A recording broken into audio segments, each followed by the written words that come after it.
ఇటువంటి సంఘటనలు జరిగినప్పుడు వాటి నుంచి ఆ అనుభవం నుంచి మనం పాఠాలు నేర్చుకోవాలి. ప్రాణం విలువైంది. ఇటువంటి సంఘటనల వల్ల ప్రాణాలు పోవడం ఆ కుటుంబానికి ఒక పెద్ద దిక్కు కోల్పోయిన పరిస్థితి. అయితే మృతి చెందిన వారికి 2 లక్షల రూపాయలు, క్షతగాత్రులకి 50,000 రూపాయలు ప్రభుత్వం ఎక్స్గ్రేషియా ప్రకటించింది.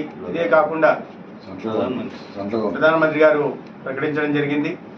ఇప్పుడు రాష్ట్ర ముఖ్యమంత్రి వర్యులు కూడా ఇప్పుడే విశాఖపట్నం వెళ్ళి అచ్యుతాపురం ఎస్సీజెడ్ని వాళ్ళు కూడా సందర్శిస్తున్నారు.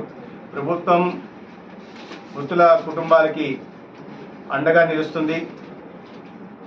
అదేవిధంగా క్షతగాత్రులకి కూడా అండగా నిలుస్తుంది కుటుంబాలకి. ఈ సంఘటనలు మళ్ళీ పునరావృతం కాకుండా తీసుకోవాల్సిన జాగ్రత్తలు ప్రతి ఒక్కటి తీసుకుంటుంది.